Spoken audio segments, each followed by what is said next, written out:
সুপ্রভাত বন্ধুরা, সোমার ঘর সংসারের আরও একটা নতুন ব্লগে আপনাদেরকে স্বাগত। আজ মঙ্গলবার সকালবেলায় আমরা চারজনে একসঙ্গে চা নিয়ে বসে পড়েছি। চা খেয়ে মাঠে রওনা দেব। আর এদিকে দেখুন ছেলে বসে আছে। তো চা খেয়ে এই যে আমরা বেরিয়ে গেলাম, কর্তামশাই নিজের গাড়িতে পেছনে আর আমি আমার গাড়িতে। আর ছেলেকে কিন্তু হেঁটে পাঠিয়েছি। ছেলে হেঁটে হেঁটে যাচ্ছে, আসার সময় আমার সঙ্গে গাড়িতে করে আসবে। আর কর্তামশাইও যাচ্ছে।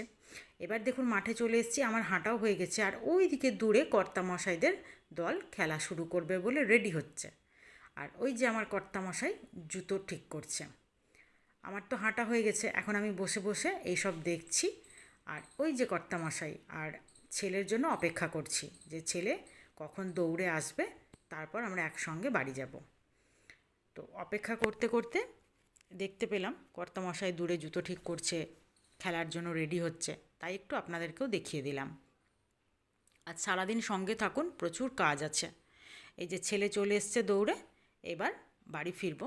ছেলে তো একদম ভিজে গেছে প্রচণ্ড, তাই আজকে আমিই গাড়ি চালাবো, ছেলে আর চালাবে না। এসে বলল, মা তুমি চালাও। তারপর মাঠ থেকে এসে সোজা বাজার চলে গেছিলাম। বাজার থেকে এসে আপনাদেরকে দেখাচ্ছি, এখানে পাউরুটি এনেছি, ফুল, ঠাকুরের মিষ্টি, আর এখানে আছে বাজার। এবার আমি কাজ সেরে বাজারটা ধুয়ে আপনাদেরকে দেখাবো। আর এদিকে আমি মাঠ থেকে ফিরে দেখুন দেখছি মা রান্নাঘরের বেশ ঝুড়ি টুড়ি অনেকগুলো ধুয়ে টেবিলের ওপর সব দিয়ে দিয়েছে ফ্যানের হাওয়ায় শুকোতে। আমার সারাদিন আজকে অনেক কাজ থাকবে, আপনারা সঙ্গে থাকুন। মানে বলে না সারা বছর মেয়েরা হচ্ছে মা দুর্গা, মেয়েদেরও 10টা হাতের প্রয়োজন, সংসারে এত কাজ দেখলেই বুঝতে পারবেন। এবার আমি বাজারগুলো ধুয়ে নিয়েছি। এখানে আছে কলমির শাক, এখানে আছে শসা, গাজর, পটল, বেগুন, আর আছে কাঁকরোল, তারপরে আছে লঙ্কা, টমেটো, লেবু, আর নিয়েছি এদিকে আছে লঙ্কাটা তো দেখলেন, আর এদিকে আছে মোচা, আছে একটা গোটা মিষ্টি কুমড়ো আছে, আর আছে আলু। সবজি বাজার এগুলোই করেছি। আর এদিকে ঠাকুরের জন্য নিয়েছি কাঁঠালি কলা, আর এদিকে দুটো নারকেল, পুজো আসছে, দুদিন পর পর নারকেল নিয়ে রাখলাম, দেখা যাক কী করতে পারি। তো চলুন আরও কাজ সেরে ফেলি। এবার চলে এসেছি ছাদে। এখানেও বেশ কিছু কোটো আমি বার করে এনেছি, রান্নাঘর যেহেতু ঝাড়া হয়েছে। এবার সারা বছরই অল্প অল্প করে ধোয়া হয়, কিন্তু পুজোর আগে আগে সব একসঙ্গে নামিয়ে ভালো করে ধুয়ে ফেলি। তো এই সব কোটোকাটিগুলো এখন ধোবো, ধুয়ে তারপর একটু রোদে দেবো। খুব বেশি রোদ নেই, আজ মেঘ হয়ে আছে ওয়েদারটা। তো যেটুকু যাই হোক ছাদে দিলে একটু ভালো শুকোবে ঘরে ফ্যানের হাওয়ার থেকে। আর ঝুড়ি টুড়িগুলো তো মা নিচে দিয়েছে ধুয়ে ফ্যানের হাওয়ায়।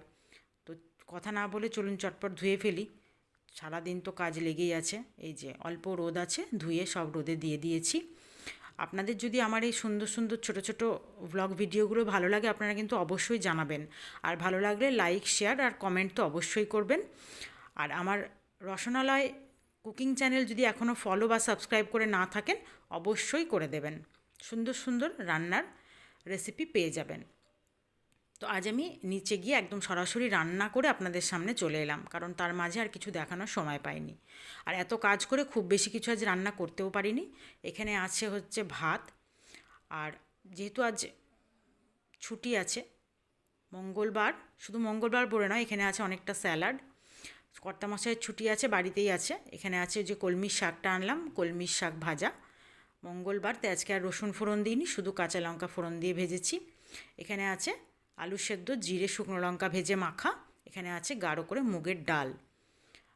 আর এদিকে আছে যেটা লাস্ট, সেটা হলো কাঁকরোলের পুর ভরা ভাজা। এটার আজকে ভিডিও করেছি, যার জন্য আর কিছু শেয়ার করতে পারিনি। এই রেসিপিটা খুব তাড়াতাড়ি আপনারা আমার রসনালয় পেজে পেয়ে যাবেন। আজকের ভিডিওটা আর বড় করলাম না, এখানেই শেষ করলাম। টাটা।